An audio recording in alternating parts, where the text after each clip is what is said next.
Gujarat's #1 engineering university, Sankalchand Patel University, 9642706257.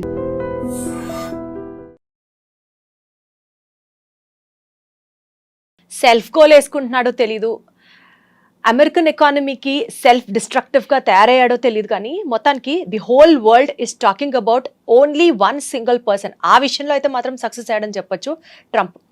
రీసెంట్గా announce చేసినటువంటి ఈ టారిఫ్ చేంజ్ పాలసీ గురించి how the whole world is responding towards the big brother of the world అని చెప్పాలి. In fact ఎలా respond అవ్వాలి అన్నదానికన్నా ఎలాంటి సునామీ వేవ్స్ క్రియేట్ చేస్తున్నాయి అన్నది మాత్రం is a better word I feel. And దీని గురించి మనతో మాట్లాడడానికి we have our geopolitical tsunami with us sitting with me today. Anil AKV గారు ఉన్నారు. హలో అనిల్ గారు, ఎలా ఉన్నారు sir? Good, wonderful sir. Sir, Trump policies, tariff especially రీసెంట్గా అనౌన్స్ చేసినట్లుగా he has announced a trade war with the world.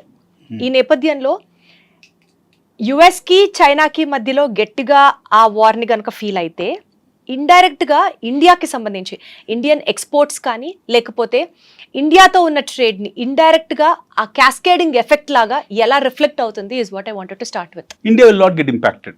Will not get impact. మరి stock markets అన్ని కూలిపోవడం, gold rates పెరిగిపోవడం. రీసెంట్గా విన్నాను ఈ month 19th Tata Motors has to send some X number of vehicles to US. ఆ deal మొత్తం cancel అయిపోయింది అని విన్నాను. America after cold war, there are two kind of wars which has happened in America. One is civil war, the other one happened with Cold War. Civil war అనేది మీకు 17th centuryలో that was happened during slavery abolishment కోసం జరిగిన ఆ ప్రాసెస్లో they could able to amend their constitution where Abraham Lincoln was the torchbearer for it. First thing, they have taken something called as అక్కడ నుండి వాళ్ళు stabilise చేసుకున్నారు ఎకానమీని. Second world war తర్వాత కోల్డ్ వార్ ఒకటి ఏర్పడింది. That was between first world countries and second world countries. First world countries are happen to be the NATO countries. ఈరోజు North Atlantic Treaty Organisation మనం ఏదైతే అంటున్నామో ఇవన్నీ కూడా first world countries. Second world countries happen to be those countries which are the followers of Union Soviet Socialist Republic, erstwhile USSR. ఈ first and second world countries అని మనం రెండింటిని అనేది. There were something called as third world countries, అంటే తటస్థ దేశాలు. ఈ first వరల్డ్కు second world సంబంధం లేని తటస్థ దేశాలు, ఇండియా లైక్ కైండ్ ఆఫ్ దేశాలు, నాన్ ఐలాండ్ కంట్రీస్, మనకు సంబంధం లేదు.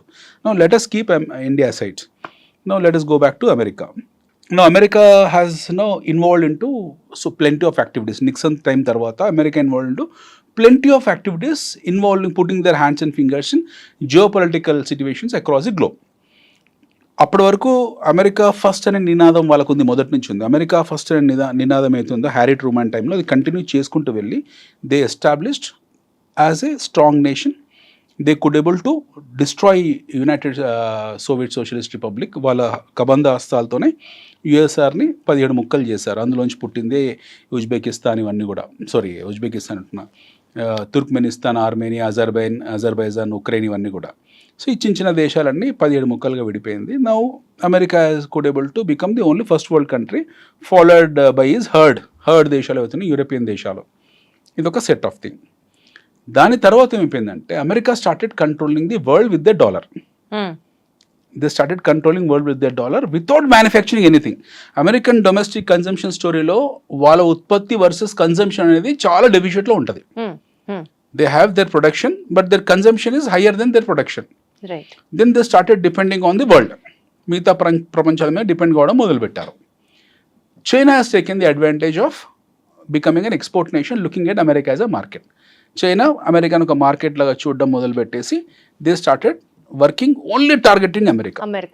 Only targeting America. Because America has no such thing like manufacturing. So skill labours అంతా చైనాలో ఉన్నారు, చీప్ లేబర్ అంతా చైనాలో ఉన్నారు, పెద్ద మార్కెట్ అమెరికా ఉంది. They started producing what America wants. ఇదే ప్రాసెస్లో, ఇదే ప్రహాసనంలో పక్కన తైవాన్ ఉంది. Taiwan started manufacturing semiconductors. ప్రపంచంలో మొత్తం 100 semiconductors, 70 semi conductors are manufactured Taiwan. So Taiwan, which is a small country but still is a hub of semiconductors. So America has become a parasite on globe. ప్రపంచం మీద ఒక పరాన్నజీవి అయిపోయింది America, పెద్ద పరాన్నజీవి. They depend on everything other than artillery and ammunition. వాళ్ళ దగ్గర వేరే ఉత్పత్తులు ఏమీ లేవు. ఉండొచ్చు మోడర్న్ ఉత్పత్తులు కొన్ని ఉండొచ్చు, but rest of the world started the supplying to America in terms of there used goods. ఈ సాగాలో ఈ కంటిన్యూషన్ ప్రాసెస్లో they started maintaining the dollar. వాళ్ళ డాలర్ని ఎప్పుడు మారక రూపంలో ఎక్స్చేంజ్ పరంగా చాలా బలంగా పెట్టారు. నా వాట్ హ్యాపెండ్, ఇది మనం కొంచెం డీప్ అర్థం చేసుకోవాలి. Countries like China started buying their bonds, treasury bonds.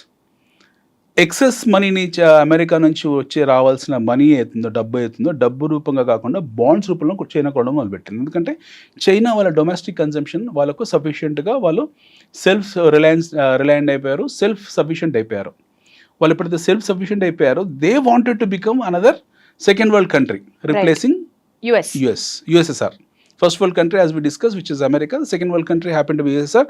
ఆ గ్యాప్ ఫుల్ఫిల్ చేయడం కోసం చైనా ప్రయత్నం చేసి they started buying the treasury bills of US fund. ఎప్పుడు ట్రెజరీ బిల్స్ ప్రింట్ చేసి ఇస్తూ ఉంటుంది.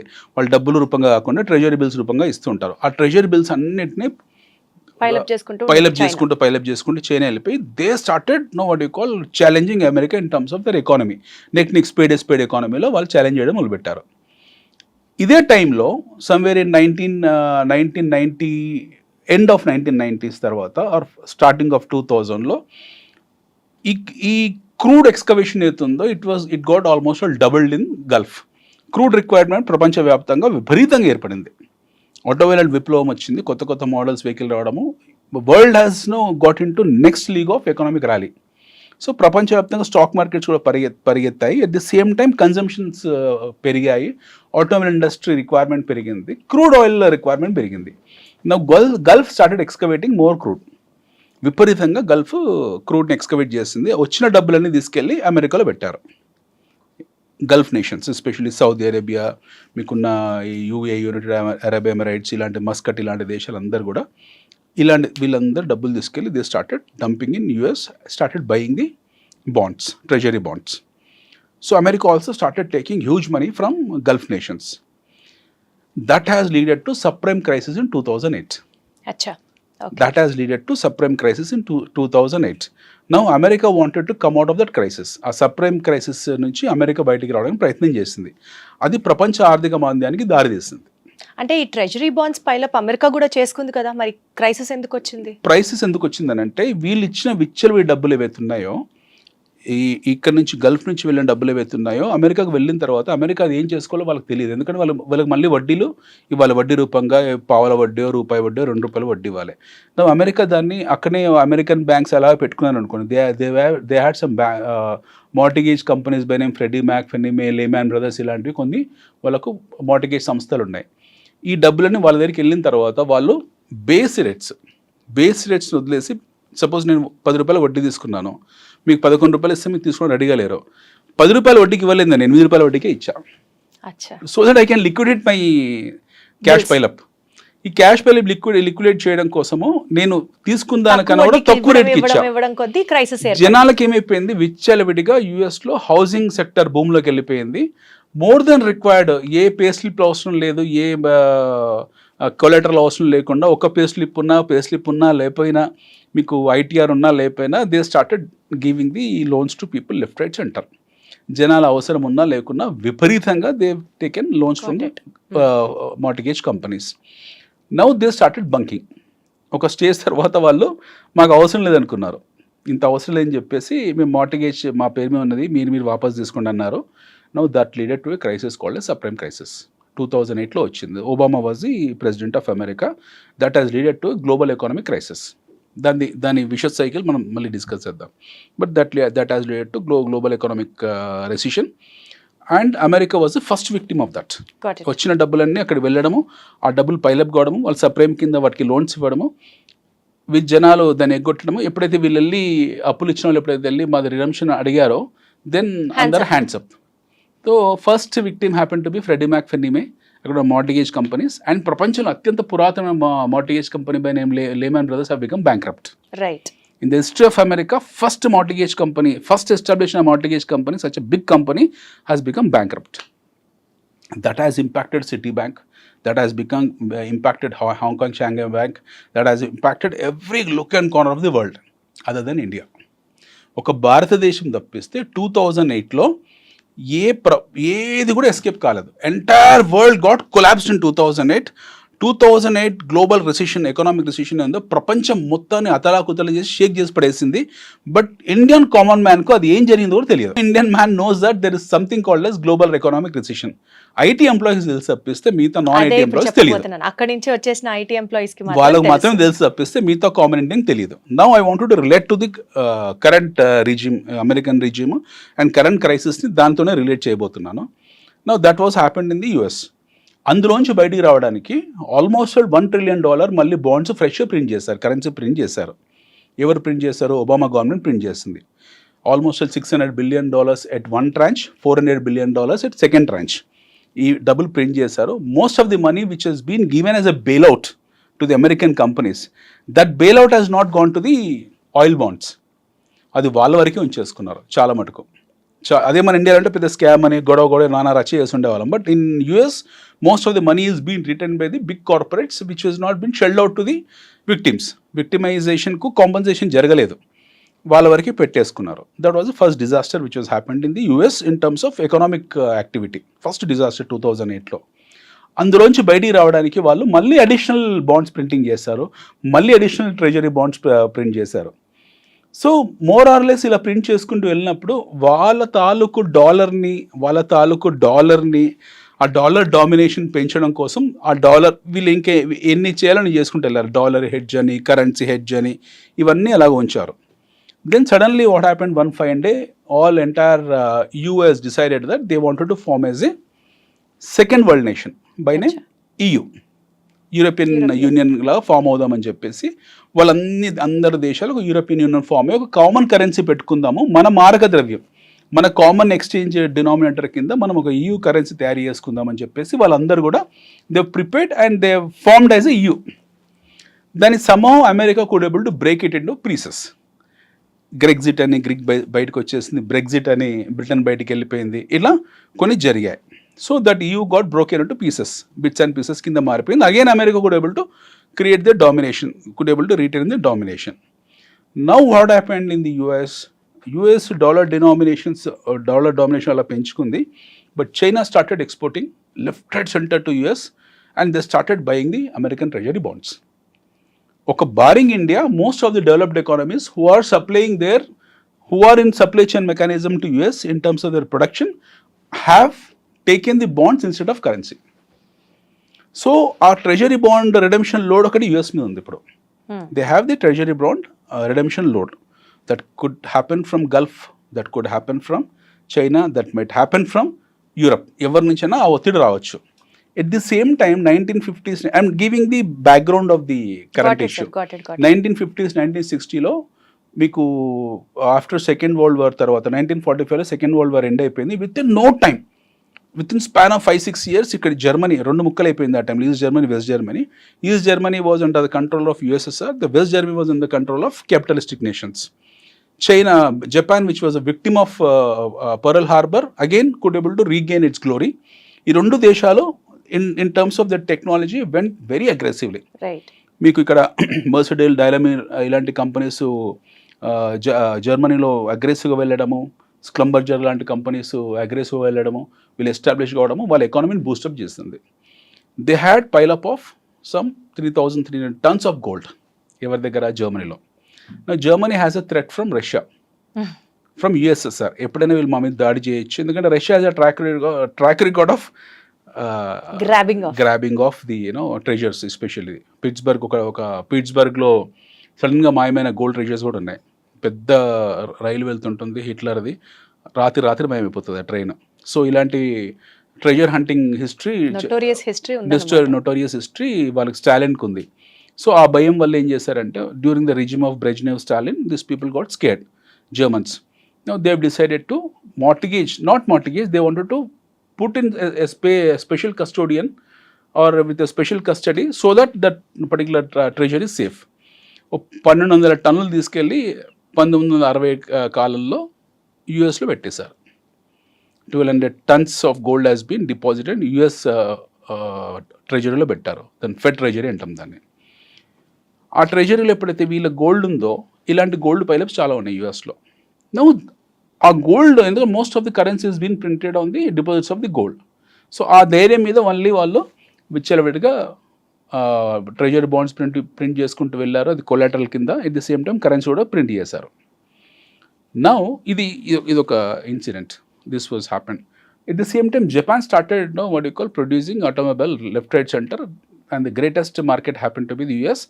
జపాన్ కూడా similarly they have taken the US treasury bills, ఎందుకంటే జపాన్ కరెన్సీ అవసరం లేదు, అది కూడా డెవలప్డ్ నేషన్ కాబట్టి. ఒకవైపు గల్ఫ్, ఒకవైపు German nations, Europe nations, Japan లాంటి nations, and the latest one happened to be China. Their entire exports were targeted US.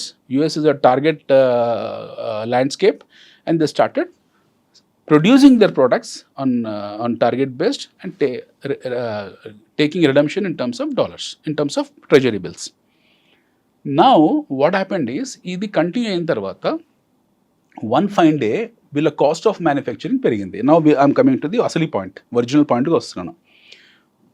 రేట్లు పెరుగుతుంటే, ఇన్ఫ్లేషన్ పెరుగుతుంటే, రకరకాల కారణాల వల్ల వీళ్ళకు కూడా కాస్ట్ ఆఫ్ మ్యానుఫ్యాక్చరింగ్ పెరిగింది. The countries who are supplying their material to the US, their cost of manufacturing got increased in terms of labor, in terms of capital, in terms of capital adequacy, in terms of working capital, in terms of supply chain, in terms of distribution, in terms of many other parameters. వీళ్ళది సడన్గా వీళ్ళకి పెరుగుకుంటూ వెళ్ళిపోయింది. They started imposing additional tariffs on the product. Finished goods మీద 10 రూపాయలు ఉండేది 11 చేశారు, 12 చేశారు, 13 చేశారు, 20 చేశారు. ఇది ట్రంప్కి ఇప్పుడు కాదు, 1980s నుంచే నచ్చట్లేదు, 1990s నుంచే నచ్చట్లేదు. Trump, let's divide Trump into two parts. One as a abstract nationalist. I don't say pseudo nationalist, but abstract nationalist. Second one happened to be individual businessman. So Trump is an illusion. Trump is in a hibernation that మా ప్రపంచంలో దేశాలు అందరూ వచ్చేసి మా అమెరికాని దోచేసుకుంటున్నారు, ప్రపంచంలో ఉన్న వాళ్ళందరూ వచ్చేసి అమెరికాని పీడించేస్తున్నారు, ప్రపంచంలో అందరూ మా వనరుల్ని పాడు చేస్తున్నారు, ప్రపంచంలో ఉన్న వాళ్ళందరూ మా మీద డిపెండెన్సీ పెంచుకున్నారు, మేమందరికీ సాయం చేస్తున్నాము, we are the godfathers for the entire nation, మేము లేకపోతే ప్రపంచం లేదు అనేది ఒక సైకి డెవలప్ అయింది ఆయనకు. మీరు 1995లో ఆయన చూసుంటే అర్థమవుతుంది. ఆయన మాట్లాడిన మాటలు అవన్నీ కూడా, ఆ రికార్డ్స్ అన్నీ ఉన్నాయి. Everything is classified record, whatever you spoken during 1980s and 1990s as a businessman. Trump incorporation company తాలూ డైరెక్టర్గా whatever he spoke on behalf of America, everything is been classifiedly recorded. So ఆయన ఆ mind సెట్లో ఉన్నాడు. Then he entered into politics, and from the beginning is talking that America first, make America great, ఇవన్నీ మాట్లాడుకుంటూ వస్తున్నాడు. Much before is the election, during his election campaign, he said that I'm going to tariff the world. So ప్రపంచం ఎందుకు వాళ్ళకు, మిగతా ప్రపంచం supply chain మెకానిజంలో మిగతా వాళ్ళు ఎందుకు టారిఫ్లు పెంచారు, మిగతా వాళ్ళు ఎందుకు హయ్యర్ రేట్స్ పెంచుకుంటూ వెళ్ళారు అనే డ్యూ డిలిజెన్స్ కానీ, ఆ రికన్సిలేషన్ కానీ, కాస్ట్ అకౌంటెన్సీ కానీ చూడలేదు. A person need to sit and understand in terms of, as a cost accountant, that why that cost has been increased. China supply చేస్తున్న ఒక దోమల బ్యాట్ కాస్ట్ ఎందుకు పెరిగింది? ఒకప్పుడు $1 ఉండేది, తర్వాత 10 ఏళ్ళ తర్వాత $2 ఎందుకు అయింది? ఇవన్నీ ఈ డెప్త్కి వెళ్ళలేదు. He is and impression that everybody is cheating America. So everybody is cheating America and I want to make America great. No, ఇక్కడ వరకు బాగానే ఉంది, you want to make America great, ఇక్కడ వరకు బాగుంది. You can make America great provided you can create your own manufacturing units. Now you are asking entire world to come and put their manufacturing units. Ippadi America doesn't have any manufacturing units. They have, but not sufficient. It's still depending upon other nations. Yes, they had a great, what you call city called as Detroit ఉండేది వాళ్ళ దగ్గర, automobile hub of the world అనేవాళ్ళు Detroit. ఈ Ford గిడన్ అక్కడే పుట్టాయి. So Detroit, షెవర్లీ ఇలాంటి కార్లు ఇవన్నీ కూడా అక్కడే, that was a manufacturing hub long back. Detroit happen to the automobile hub of the world. Know what happened, ఎప్పుడైతే మీకు జపాన్ నుంచి ఆటోమొబైల్ సప్లై కావడం మొదలుపెట్టిందో, సుజుకి ఇలాంటివన్నీ వెళ్ళడం మొదలుపెట్టాయో, ఎప్పుడైతే బిఎండబ్ల్యూస్ ఇక్కడ యూరప్ నుంచి వెళ్ళడం మొదలుపెట్టాయో, అమెరికా యాజ్ నో ఈజీ వచ్చేస్తుంది వాళ్ళకు సొంతంగా మ్యానుఫ్యాక్చరింగ్ చేసుకోవాల్సిన అవసరం పడలేదు వాళ్ళకు. They have taken everything for granted. వాళ్ళకి మెటీరియల్ బయట నుంచి, ఒక రకంగా అమెరికా ఇస్ స్మార్ట్ ప్లేయర్. వాళ్ళకి వస్తువులు వస్తున్నాయి, వేరే వాళ్ళు ఉత్పత్తి చేసి పంపిస్తున్నారు, వాళ్ళు యూజ్ చేసుకుంటున్నారు. But once I find they realized that no somebody is tariffing me extra అని. Now your Detroit has become a ghost town. Detroit has become a ghost town where no you have been haunted by a ghost town. ఇప్పుడు సడన్గా చూసేప్పటికీ అది ఒక పెద్ద ghost town అయిపోయింది, ఏం చేసామని వాళ్ళు ఇప్పుడు రియలైజ్ అయ్యారు. ఇప్పుడు now Trump want everything to be manufactured in America. Now he's saying that you come and put your production hubs in our place. I'm going to give certain reservations to you. We are going to amend our constitution in terms of manufacturing facilities. I'll give you special economic zones, but you have to put your manufacturing units. at US. ఇక్కడ బాగుంది. You give time and space for those people who wanted to come and put the money. వాళ్ళకు time ఇవ్వాలి. నేను నా దగ్గరకు వచ్చి manufacturing చేసుకోండి అని చెప్పినప్పుడు నేను వాళ్ళకు 1 year 2 year 3 year 4 year period ఇవ్వాలి. ఆ పీరియడ్ ఇవ్వకుండా నేను చేసింది ఏంటి, I put something called as reciprocal tariff. 20% additional tariff వేశారు కాబట్టి నేను మీ మీద 20% వేస్తున్నాను టారిఫ్. మీరు ఒక రాయితో కొట్టారు కాబట్టి నేను 2 రాళ్ళతో కొడుతున్నాను అనే సిద్ధాంతం వెళ్ళిపోయాడు. వెరీ సింపుల్ లేమ్యాన్ వర్డ్స్లో. నౌ ఎవరైతే లోడ్ తీసుకుంటున్నారో they did not even had a space to explain that why they are tariffing. వాళ్ళకి స్పేస్ ఇవ్వలేదు, ఎక్స్ప్లెనేషన్ అడగలేదు. చైనా నువ్వు ఎందుకు నా మీద అడిషనల్ ఇంత టారిఫ్ వేస్తున్నావు, you did not even have a dialogue with them. ఇలాంటి బయోలాటరల్ డైలాగ్ లేకుండా టక్కున 1 you come with big slate explains that I'm putting this reciprocal tariff అని చెప్పేసి ఏదో యుద్ధంలో గెలిచిన ఓ చక్రవర్తి లాగా పెద్ద పలక పట్టుకొని వచ్చి అన్ని చూపించాడు. He slap the world with tariffs. No, world will not keep quiet. They know that మేము లేకపోతే నువ్వు లేవు అక్కడ, మీ కన్సంప్షన్ లేదని చెప్పి China knows very clearly that without me you cannot even go to your washroom. Indirect గా అది ఇండియాకి ఏమైనా హెల్ప్ అవుతుందా అండి? అక్కడికి వస్తాను నేను. Now suddenly has put the tariffs. Now China has done reciprocal మీద they have done the retaliation tariff. నువ్వు నా మీద బాణం వేసావు, నేను కత్తి దూస్తాను అని చెప్పి వీళ్ళు 30% you dumped it. Now this tariff war started. ప్రపంచంలో రకరకాల యుద్ధాలు, రకరకాల నేపథ్యాలు ఉంటాయి. పూర్వకాలంలో మనం కత్తులతో యుద్ధాలు చేసేవాళ్ళము, తర్వాత తుపాకులతో చేసాము, తర్వాత హోవిడ్జ్లతో చేసాము, తర్వాత సర్ఫేస్ టు సర్ఫేస్ మిసైల్స్తో చేసాము, తర్వాత రాకెట్లు వేసుకున్నాము, దాని తర్వాత న్యూక్లియర్ వార్స్ వేసాము, తర్వాత కరోనా లాంటి బయాలజికల్ వార్స్ జరిగాయి, ఇప్పుడు టారిఫ్ వార్ జరుగుతుంది. So literally we are on economic world war. మనం ఇప్పుడు ఉన్నది ఏంటి, ప్రపంచ యుద్ధాలకు ఒక రూపాలు మారుతూ ఉంటాయి, నేపథ్యాలు మారుతూ ఉంటాయి. మనం ఇప్పుడు ప్రపంచ యుద్ధంలో ఉన్నాం. We need to accept the fact that we're in the world war now. World వార్కు రక్తరహితం, రక్తపాతం 2 రకాలుగా ఉంటాయి. సో రక్తరహిత యుద్ధాలు చాలా భయంకరంగా ఉంటాయి. రక్తపాత యుద్ధాలలో క్లియర్, వీడు చచ్చిపోయాడు వాడు చచ్చిపోయాడు, స్టోరీ ఈజ్ ఓవర్. బట్ రక్తరహిత యుద్ధాలు ఇక్కడ ఎవరు గాయపడుతున్నారు, ఎవరు గాయం చేస్తున్నారు ఎవరికి తెలియదు. సో ఇందులో ఇది ఎలాగా వికటిస్తుందనే విషయం మనకు తెలియదు. Now coming back to India, we have a non aligned stands from the beginning. ఇండియాకి పెద్ద ఫరక్ పడేదేం లేదు. లాస్ట్ 3-4 days మార్కెట్స్ ఎందుకు ఫాలో అయ్యాయంటే, now let's come to market. America household సేవింగ్స్లో 70% ఈక్విటీస్లో ఉంటాయి. There is something called as household savings. మన ఇండియాలో మనం ఏం చేస్తాం, ఒక 100 రూపాయలు దాచిపెట్టామనుకోండి, 90 రూపాయలు ఫిక్స్డ్ డిపాజిట్లో పెడతాం, 10 రూపాయలు బంగారంలో పెడతాం. ఈ లాస్ట్ 10 yearsలో కొద్దిమంది 5 రూపీస్ మ్యూచువల్ ఫండ్లో పెడుతున్నారు, 10 రూపీస్ రియల్ ఎస్టేట్లో పెడుతున్నారు. బట్ నెట్ మనం ట్రెడిషనల్ ఇన్వెస్ట్మెంట్సే మనీ మోస్ట్లీ ఫిక్స్డ్ డిపాజిట్లు ఇలాంటి వాటిలో పెట్టుకుంటాం. యూఎస్లో అలా కాదు. That's an advance country, developed countries, developed markets కాబట్టి యూరోప్ కానివ్వండి, జపాన్ కానివ్వండి, ఇలాంటి దేశాలు including China for that matter, people put their household savings into equities.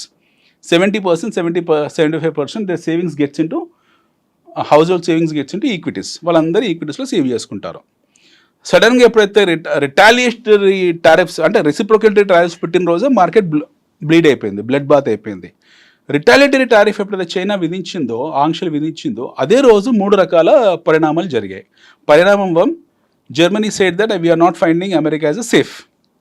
America is not a safe place for us. We might withdraw or we might get back or we might go for redemption of our gold treasures which are there in US Fed.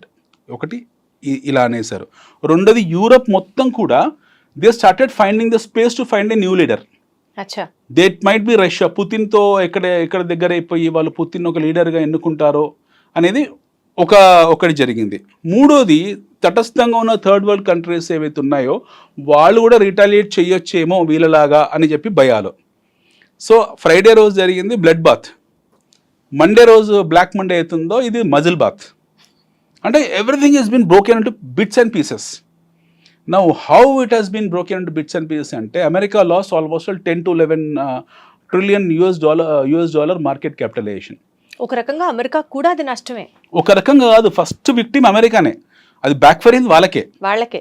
First back fire అయింది వాళ్ళకే. మనం తారాజువా గొప్ప ఎకానమిస్టులు, చదువుకున్న వాళ్ళు, Trump ప్యానెల్లో వీళ్ళందరూ ఉంటారు కదండి. ఆ మాత్రం చిన్న మూవ్మెంట్ ని కూడా వాళ్ళు గెస్ట్ చేయలేకపోయారా? మూర్ఖత్వం వర్సెస్ ఇంటెలిజెన్స్ 2 ఉంటాయండి.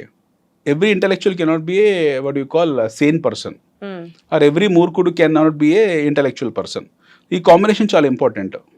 ఒక బలమైన పిచ్చోడి చేతిలో. మీరేమంటారు, ట్రంప్ మూర్ఖుడా ఇంటెలెక్చువల్ పర్సనా? ఇంటెలెక్చువల్ మూర్ఖుడు అంటాను నేను. ఓకే, ఈ రెండు క్వాలిటీస్ కాంట్రాస్టింగ్ ఒకే మనిషిలో ఎలా ఉంటాయి సార్? అలాంటి ఇంటెలెక్చువల్ మూర్ఖుడు, ఇంటెలెక్చువల్ మూర్ఖుడు మీరు ఉంటారు అలాగా. ఇంటెలెక్చువల్ ఇప్పుడు ఎగ్జాంపుల్ ఈయననే కదా మనకు ఇంటెలెక్చువల్. ఆయనకు బిజినెస్ మీద అవగాహన ఉంది, మూర్ఖమైన 2 నిర్ణయాలు తీసుకున్నాడు. He has not even given world space and time to think. Intellectual tariffing make America great. Intellectual అమెరికాలో వచ్చి సంస్థాగతంగా మీరు పరిశ్రమలు పెట్టుకొని మా దేశ ప్రగతికి తోడ్పడండి, మీరు ₹4 సంపాదించుకోండి. Intellectual thoughts. But you have not given people to think about it. మూర్ఖంగా వెళ్ళి దాని ఆఫ్టర్ షాక్స్, దాని డీప్ ఇంపాక్ట్ ఎలా ఉంటుందో ఊహించకుండా, ఎదుటివాడు కూడా నీ స్థాయి బలవంతుడు, వాడు కూడా రిటాలియేట్ చేస్తాడు అని ఊహించకుండా you have taken a decision. తనకంటే బలహీనుడు రిటాలియేట్ చేస్తే ఇది అసలు నాకు ఏమాత్రం ఫరక్ పడదు అన్న ఒక ఓవర్ కాన్ఫిడెంట్ పొజిషన్ లో అయినా అమెరికా ఉంటుంటుంది. అమెరికా ఏమనుకుందంటే మిగతా బలహీనులు అనుకుంది. అదే కదా ఫస్ట్ మూర్ఖత్వం అదే. అమెరికా దగ్గర 6th జనరేషన్ ఫైటర్ జెట్స్ ఎలా ఉన్నాయో, చైనా కూడా 6th జనరేషన్ ఫైటర్ జెట్స్ ఉన్నాయి. In fact much more nuclear warheads Russia దగ్గర ఉన్నాయి, secret nuclear warheads. For that matter even Iran కూడా డిస్క్లోజ్ చేసింది మా దగ్గర న్యూక్లియర్ వారెట్స్ ఉన్నాయని చెప్పి. America is no more a super power in terms of their no army and artillery. America ఈ దేశాన్ని కలిస్తే America is just nothing, that's a dust. ఇవన్నీ కలిసి ఒక డస్ట్ అంతే. ఇవన్నీ ఒకవేళ ఇవన్నీ కలిస్తే ఇది ట్రంప్ ఎక్స్పెక్ట్ చేయలేదు. ఇట్స్ ఎ చెస్ మూవ్ అండి. మీరు ఒక పాన్ కదిలినప్పుడు ఎక్స్పెక్ట్ చేయగలగాలి మిగతా వాళ్ళు ఎలా కొలిజన్ ఎలా ఉంటుంది, కొలియడ్ ఎలా ఉంటుంది, కొలాబరేషన్ ఎలా ఉంటుంది ఊహించుకోగలగాలి. Right sir, when we have to talk something very close about India. Stock markets పడిపోయి ఒకటి. ఈ స్టాక్ మార్కెట్స్లో వోలటిలిటీ ఎక్స్పెక్ట్ చేయడం అనేది మనం చూసాం. యాక్చువల్లీ అది 100% జరుగుతుంది. ఎక్కడ ఏ చిన్న మార్పు జరిగినా సరే మన స్టాక్ మార్కెట్స్ అర్జెంట్గా కూలిపోతాయి, because we're sentiment based country. Scene cut చేస్తే ఇలా ప్రాబబ్లీ ఎవరు ఆలోచించకపోవచ్చు, నాకు జస్ట్ ఒక థాట్ అంతే. వేరే ఇన్వెస్ట్మెంట్ మోడ్స్లోకి ఇదేమన్నా దారి తీస్తుందా? మీరు సీన్ కట్ చేయకండి, సీన్ అక్కడనే ఉంచండి, నేను వస్తాను ఇక్కడికి. నో వాట్ హ్యాపెండ్, వీళ్ళు ఆ రోజు ఫ్రైడే ఉత్పాతం జరిగింది. America lost almost 10% to 10 to 12 trillion market capitalization. Next day when retaliation tariffs వచ్చిన తర్వాత ఇది చాలా దారుణమైంది అన్నమాట జరిగింది. మండే నేను చెప్తాను, ఇండియా ఇస్ ఎ లీస్ట్. అసలు అదే జాలే. ఇండియా రికవర్ అయిపోయింది ఈ రోజు. Wonderful. India is a least. Today is 8th April. I'm talking about yesterday, 7th April, which happened to be the Black Monday. Now 7th April 2025, ప్రపంచ మార్కెట్లో అతలాకుతలం అంటే బ్లడ్ అండ్ శాండ్ కలిసిపోయాయి. Everything got mixed, blood and sand got mixed. ఇక్కడ కొన్ని markets, for example US markets has fallen 7%. There are three major markets in US. One is Dow Jones, Wall Street అంటాం దాన్ని, Dow Jones, Nasdaq and S&P 500. ఈ మూడు collapse అయ్యాయి. 6 to 7% మధ్య ఈ మూడు కొలాప్స్ అయ్యాయి. నౌ కమింగ్ బ్యాక్ టు ఏషియాలో Taiwan market has been shut down on lower circuit. ఎందుకంటే సెమీ కండక్టర్స్ మీద టారిఫ్ పెట్టాడు కాబట్టి వాళ్ళు భయపడిపోయి ఆ మార్కెట్ లోయర్ సర్క్యూట్ పడిపోయింది, 20% డౌన్ అయిపోయింది. దాన్ని షట్ డౌన్ చేశారు కాసేపు. అంటే market has been shut down, which was we have seen this shut down during subprime crisis. 2008లో చూసాం షట్ డౌన్స్ అనేవి. మళ్ళీ ఆ బంపర్ ఆఫర్ మన ట్రంప్ 2015లో ఇచ్చాడు ఆఫ్టర్ 17 years. యూరప్ మార్కెట్స్లో FTSE major market which is UK market, బ్రిటన్లో ఉన్న లండన్లో ఉన్న స్టాక్ ఎక్స్చేంజ్ని FTSE అంటాం, ఫుట్సీ అంటాం. దట్ గాట్ ఫినిష్డ్, అదొక 8-9% పడిపోయింది. ఫ్రాన్స్ క్యాక్స్ అంటాం మనం, అది ఫినిష్డ్. జర్మనీ మార్కెట్ డాక్స్ అంటాం, DAX, అది finished. 7-8, I'm talking about 7, 8, 9, 10%. No let's come back to Nikkei Japan market, అదొక 12%, that got 14%, that got finished. Shanghai, that got finished almost at 10%. Now go to Hong Kong, that got finished, అది 17%, 18%, which is 17 years low. 17 years ప్రగతిని 1 night finish అయిపోయింది. KOSPI which is south Korean market, that got finished. అన్ని 7 to 20% మధ్యలో collapse అయిపోతే India was around 3.5% collapse. We lost about 20 lakhs of market capitalization, but it almost 50% recovered today. ఎందుకు మనము recover కాగలిగాము? Why we could able to recover so quickly? Why we have not been thoroughly affected? Global ఎకానమీస్లో ఏంటంటే అన్ని cascading effects ఉంటాయి అన్నిటి కూడా, but ఈ కాయిల్ డౌన్ స్పైరల్ ఎఫెక్ట్స్ ఉంటాయి. ప్రతిది కూడా everything coils down as a spiral effect which will have a deeper impact on each and other nation. మనకు కూడా దాని సెంటిమెంటల్ ఇంపాక్ట్ ఉంది. What was the impact what we seen yesterday happen to be the sentimental impact, not fundamental impact. Let us keep the financial side and let us understand from our domestic consumption perspective. మనకు అమెరికాతో సంబంధం లేవు. మనకు America ఉన్న trade ఎంత అంటే $50-55 billion ఉంటుంది. What we export what we import problem ఒక $5 billion. అమెరికా ట్రేడ్ డెఫిసిట్ ఉంది మనతో. మనకేం ట్రేడ్ డెఫిసిట్ లేదు అమెరికాతో. అమెరికాకు ఉంది మనతో ట్రేడ్ డెఫిసిట్ అరౌండ్ $5 billion ఉంటుంది. 55 billion లో we are on surplus in terms of trades. America is in deficit. మన ట్రేడ్ వచ్చి $50 billion. వేరే చైనా ట్రేడ్ ఇస్ $500 billion. మనకన్నా 900% ఎక్కువ ఉంది China. In terms of exports China is 900% more and they have to have that impact. మనకెందుకు లేదు అని అంటే మనకేం ప్రాబ్లం లేదు. మనం అమెరికా ఉన్నా లేకున్నా మన అస్తిత్వానికి వచ్చే నష్టం లేదు. We will survive. మన domestic consumption story so impact. మనం ఇక్కడ ఏదైనా వస్తువు ప్రొడ్యూస్ చేస్తే అది ఎక్స్పోర్ట్స్ చేయకున్నా మనకేం ప్రాబ్లం లేదు. దాని కన్జంప్షన్ అంతా లోకల్గా జరిగిపోతుంది. రెండోది మన బ్యాంకింగ్ వ్యవస్థ చెప్పి we have tightened all the nuts and bolts very strongly. And we are not that old India where we were sitting on current account deficit. CAD లో లేం మనము. That doesn't mean that we are on cash. Current account sufficiency లో లేం మనము. మనం balance ఎకానమీలో ఉన్నాము. So మన dependency on global nations is very less. మన dependency on global nations is there in terms of crude. మనకు క్రూడ్ కావాలి. అమెరికా మీద డిపెండ్ కావట్లేదు మనం. మన క్రూడ్ సౌదీ కంట్రీస్, గల్ఫ్ కంట్రీస్తో డిపెండ్ అవుతాం, లేదా ఇరాన్ నుంచి, రష్యా నుంచి మనకు క్రూడ్ వస్తుంది. The same crude again we're supplying to America. So India doesn't produce any crude but we market crude to other countries and we make hell lot of dollars on that. మనకు చాలా డబ్బులు వస్తాయి అందులో. India makes big money in terms of crude trade. So అలాగా మనకు consumption related అవుతుందో, domestic consumption related అవుతుందో, మనం ఉత్పత్తి చేసే వస్తువులకు కావాల్సినంత మంది కస్టమర్స్ మన దేశంలోనే ఉన్నారు. వాటికి వినియోగదారులు మన దగ్గర ఉన్నారు. బట్ చైనాకు ఆ పరిస్థితి కాదు. చైనాలో 100 కోట్ల జనాభా ఉంటే వాళ్ళు 300 కోట్ల జనాభాకు ఉత్పత్తి చేస్తారు. 100 కోట్లు వాళ్ళు కన్జ్యూమ్ చేసుకుంటారు, 200 కోట్లు ఎక్స్పోర్ట్ చేస్తారు. సో ఈ 200 కోట్లు కనుక వాళ్ళు ఎక్స్పోర్ట్ చేయలేకపోతే అదంతా సర్ప్లస్ ఇన్వెంటరీ మిగిలిపోతుంది. They will get into losses. But whereas India produce around 100 కోట్ల మందికి 110 కోట్ల మందికి తయారు చేస్తుంది. అంటే మన ఎబిలిటీ అంతే. మనం గొప్ప అని చెప్పట్లేదు. చైనా మనకనే చాలా గొప్ప. China has become self reliant and self sufficient producing for half of the world. India has not come to that stage. మనం ఈ రోజు కూడా మొత్తం 100% దేశానికి ఉత్పత్తి చేసే స్థాయిలో లేము. For that matter we import textile from Bangladesh which is shame on us. మనం సిగ్గుపడాలి. Once upon a time we happened to be the global hub for textiles. Now we are importing textile from Bangladesh, which is shame. So మన consumption అవుతుందో మనకు సరిపోతుంది. So అందువల్ల మనకు ఈ market effect మన మీద లేదు.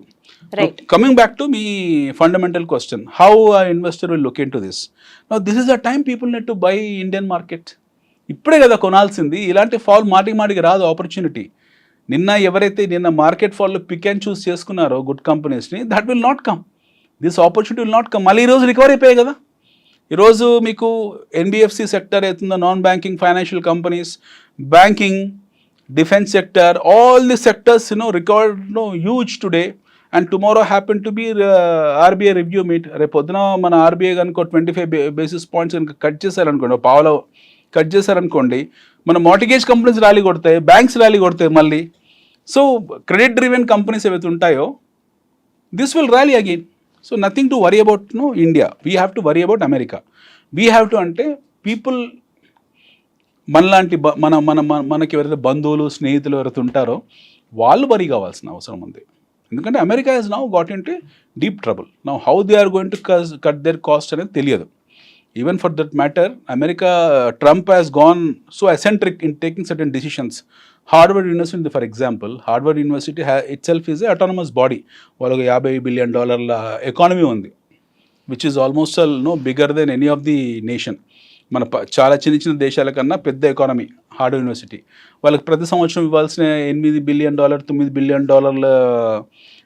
ఏదైతే అది ఉంటుందో, వాళ్ళకి ఇవ్వాల్సిన బడ్జెట్ ఉందో అది కట్ చేశాడు. స్కూల్స్కి బడ్జెట్ కట్ చేశాడు. సో ఇలాంటివన్నీ యాక్టివిటీస్ చేస్తున్నారు అతను. How it is going to impact US అనేది మనకు తెలియదు హానెస్ట్లీ స్పీకింగ్. రైట్ సార్, ఇప్పుడున్న కండిషన్లో సేఫ్ హెవెన్ గా ఆలోచించాలి అంటే ఎవ్రీబడి టాకింగ్ అబౌట్ గోల్డ్ అనుకుంటే, ప్రపంచవ్యాప్తంగా గోల్డ్ రేట్స్ తగ్గాయి. ఇండియాలో కూడా రేట్లు బాగా తగ్గిపోయాయి. ఈ స్టేజ్లో మాట్లాడితే ఎంత ప్రపంచం అంతా గోల్డ్ మీదకి ఇన్వెస్ట్ చేయబోతోంది and what is India's role in it? ప్రపంచం ఎవరు గోల్డ్ మీద ఇన్వెస్ట్ చేయరండి, ఒక ఇండియన్స్ తప్పిస్తే. అంటే సేఫ్ హెవెన్ గా అంటే ప్రతి దేశం గోల్డ్ గురించే మాట్లాడుతుంది. ప్రపంచం ఏం గోల్డ్ గురించి మాట్లాడదు. Gold is a commodity. ప్రపంచం అందరూ గోల్డ్ మీద ట్రేడ్ చేస్తారు. ఇండియా వాళ్ళు గోల్డ్ ట్రెజర్ గా చూస్తారు. nobody what you call look at gold as a what you call safe haven. World lo ప్రపంచంలో there are two kind of economies. One happen to be a developed economy, DE అంటాం. రెండోది emerging markets, EMs అంటాం. అంటే మనలాంటి దేశాలు, అందులో predominantly orthodox nation మనలాంటిది, especially India kind of countries. మనకు మాత్రమే గోల్డ్ ప్రీషియస్, మిగతా వాళ్ళందరికీ హెడ్జ్ అది.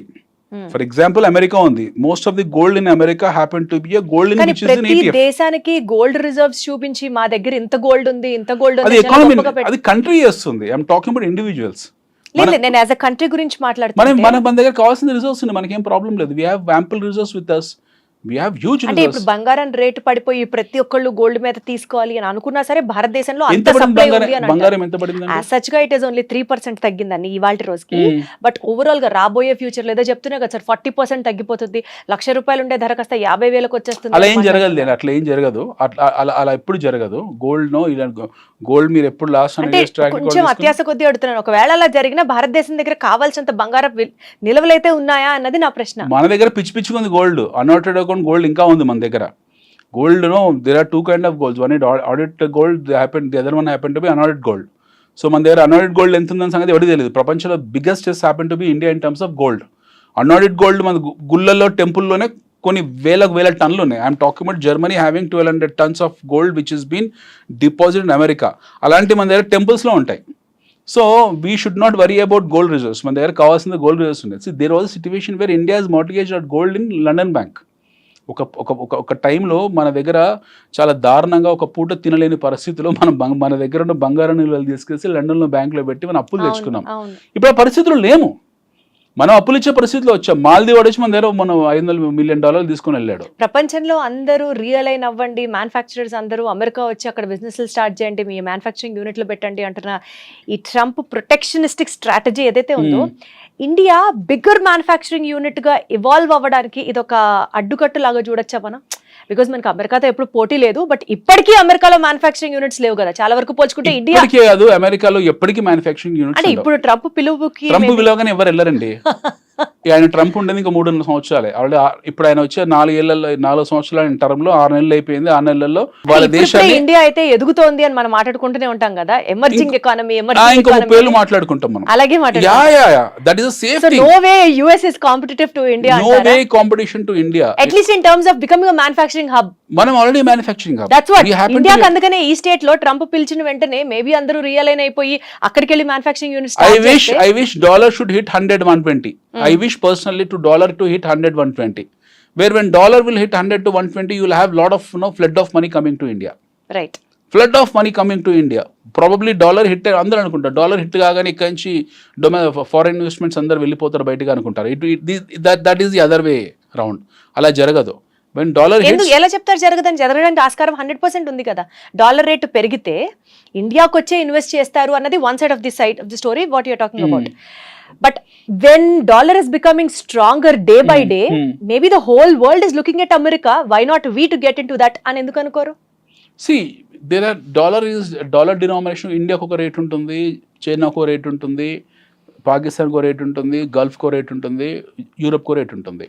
But when we take it as a common exchange ఎప్పటికీ మన దగ్గర $100 ఉందనుకోండి, you look at dollar from 50 to 87. What were Indian investments? When was a time we have seen dollar at 50? Somewhere in 2012 అనుకుంటా. Somewhere in 2011, 2012 50 ఉండేది. 2015 ఇప్పుడు 87కి వచ్చింది. ఈ last ఈ 12-13 years ట్రాన్సాక్షన్ ఆఫ్ టైంలో 2012లో మన దగ్గర డొమెస్టిక్ ఇన్వెస్ట్మెంట్స్, ఫారిన్ ఇన్వెస్ట్మెంట్స్ ఎంత ఉన్నాయి, ఈ రోజు ఎంత ఉన్నాయి? What we are, we have to look from that statistical point of view.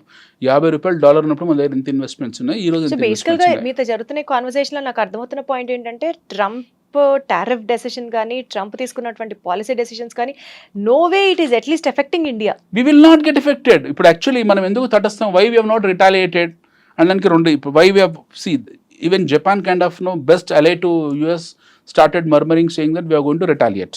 మేము రిటాలియేట్ చేస్తామని చెప్పి జపాన్ వాళ్ళు అంటున్నారు. Why India has not spoken a single word. We have not uttered a single word. We kept silence. మనం అసలు మాట్లాడలేదు. మన మీద 26% టారిఫ్ పెట్టాడు. మళ్ళీ ఫస్ట్ టారిఫ్ 27% అన్నాడు, తర్వాత 26% అన్నాడు. Then you spoke about even about life saving drugs, even about pharma మీద టారిఫ్ పెడతానన్నాడు. దెన్ మన ఫార్మా కంపెనీస్ పడిపోయాయి. మనం కూడా టెన్షన్లోకి వచ్చాము. ఏ సెగ్మెంట్ ఇండియాలో బాగా ఎఫెక్ట్ అవుతుందండి ఈ టారిఫ్స్ వల్ల? Like for example IT, pharma, దాని తర్వాత ఇలా ఇండివిజువల్ గా కనుక సెగ్మెంట్స్ వైజ్ మాట్లాడితే ఏది ఎఫెక్ట్ కాదండి, ఏది ఎఫెక్ట్ అవ్వదు? ఏది ఎఫెక్ట్ అవ్వదు. It's only what you call time being, what you call shocks. These are just nothing but aftershocks of Trump action. ఏ సెక్టర్ ఎఫెక్ట్ కాదు, ఈవెన్ ఐటీ కూడా ఎఫెక్ట్ కాదు. People think that IT will get affected. IT కూడా effect కాదు, even pharma కూడా effect కాదు. Why? Because there is something called as వాడు inherent tariff. టారిఫ్లో 2 రకాలుగా ఉంటాయి. People get confused. 2 రకాల tariff. One is inherent tariff, the other one is retaliatory tariff. Inherent tariff మనం ఎంచుకుంటాము. We will not talk about retaliatory tariff. China has been outspoken about the retaliatory tariff because China is very strong economical and in terms of the arms and ammunition as well as military పరంగా China is very strong. వాళ్ళకి అది ధైర్యం ఉంది అనడానికి, నువ్వు నా మీద tariff వేస్తే నేను నీ టారిఫ్ వేస్తానని. ఎందుకంటే ఇద్దరి మధ్యలో ట్రేడ్ వార్ జరుగుతుంది. నెక్ టు నెక్ ఉన్నారు. China stronger economy than US economy. మనం లెట్స్ బి వెరీ ప్రాక్టికల్. మనం చాలా ప్రాక్టికల్గా ఉండాలి. చైనాతో కంపేర్ చేసుకుంటే అమెరికా ఇస్ నో వే. అమెరికాలో ఉన్న రోడ్లు ఈ రోజు ఎప్పుడో 1960 పాత బీసీ కాలం నాటి మిస్సమ్మ మాయాబజార్ కాలం నాటి రోడ్లు ఏదో అక్కడ మన హైదరాబాద్ హఫీస్పేటలో వేసుకున్నట్టు మీద వైట్ వాష్ చేస్తారు. అంతే తప్పిస్తే ఏమీ లేవు అక్కడ అమెరికాలో. అమెరికా వాడుతున్న రైల్ ఇంజన్లో కూడా ఎప్పుడో పాతకాలం రైల్ ఇంజన్లో. I'm telling you need to ask a question to any of the NRI. When did you see a last new airport in America? When did you see a new stadium in America? So America spends most of the tax payers money on involving in to bilateral issues. వాళ్ళ డబ్బులు, tax payers డబ్బులు, లేదా trade డబ్బులు అన్నీ తీసుకెళ్ళి మిగతా దేశాలు కుమ్మరియడం తప్పిస్తే వాళ్ళు స్వతహాగా వాళ్ళ దేశాన్ని అభివృద్ధి చేసుకుంది ఏమీ లేదు అక్కడ. China is not like that. China is beyond America's imagination. China now running on 600 speed 700 speed MPH trains మీద బతుకుతున్నారు చైనా వాళ్ళు. చైనాలో స్కై క్రాపర్స్ ఉన్నాయి. చైనాలో మీకు you just cannot, America cannot imagine 3 gorgeous 6 gorgeous ఏదో అట్లాంటి ఒక పెద్ద డ్యామ్ కట్టడానికి చైనా ఊహించలేదు.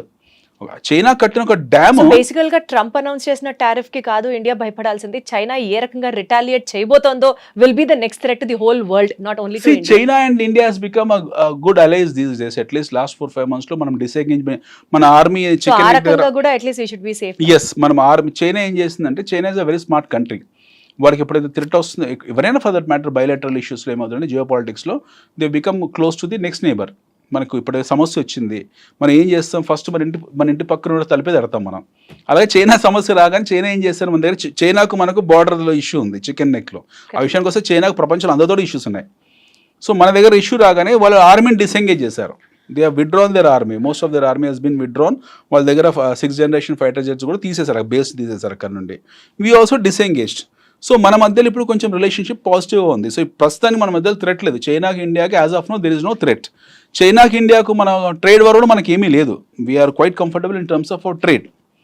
సో ఇష్యూ వచ్చేసి ఏంటంటే, చైనా అమెరికా మధ్యలో ఇప్పుడు world is now suffering.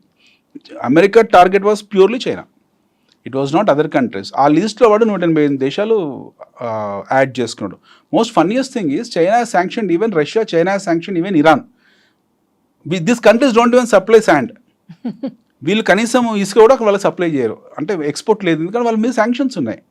Russia won't supply anything to America, Iran won't supply anything to America because they has been sanction. చిన్న చిన్న దేశాలు, 10,000 జనాభా ఉన్న దేశాలు, 20,000 జనాభా ఉన్న దేశాలు అసలు they don't supply, they don't even manufacture, they don't have anything. వాళ్ళ మీద కూడా టారిఫ్ వేసారు. అంటే there are 204 countries on this earth. ఈ భూమి మీద 204 దేశాలు ఉన్నాయి. ఐడెంటిఫైడ్ రికగ్నైజ్డ్, UN రికగ్నైజేషన్, ఐక్యరాజ్య సమితిని గుర్తించిన దేశాలు 204 ఉన్నాయి. అందులో 185 కరెన్సీలు ఉన్నాయి. 185 countries has been recognised. So Trump has tariffed all these 185 countries currencies. Now imagine. మరి మనం ఫస్ట్ అనుకున్నాం కదా ట్రంప్ అసెంట్రిక్ ఎందుకునంటే ఇందుకే, అంటే ప్రపంచంలో ప్రతి కరెన్సీని అతను టారిఫ్ చేశాడు. నువ్వు రిటాలిటరీ టారిఫ్స్ ఎవరైతే చేస్తున్నారో, మనం ఇందాక అనుకున్నట్టు చైనా వాళ్ళు చేశారు. We will not do retaliatory tariff, we will do inherent tariff. Inherent tariff అని అంటే what we will do is we will fix the price. మనకి పెట్టిన టారిఫ్ ఏది ఉంటుందో ఆ టారిఫ్ని ఆ ప్రోడక్ట్లో మిక్స్ చేసేస్తాం, కలిపేస్తాం. సపోజ్ మన మీద 26% టారిఫ్ వేసాడు, ఆ 26%ని మనము ఈ ప్రోడక్ట్లో యాడ్ చేసి అదే ప్రోడక్ట్ మళ్ళీ వాళ్ళు పంపించేస్తాం. సో టారిఫ్ 2 రకాలుగా ఉంటుంది, రిటాలిటరీ tariff, and the inherent tariff. Inherent is a coercive tariff. ఈ tariff తో got it. we'll have zero impact on this. Especially life-saving drugs, ఆ drugs indispensable from their lives. కాబట్టి మనకు వచ్చిన ప్రాబ్లం లేదు ఆ టారిఫ్ వార్లో.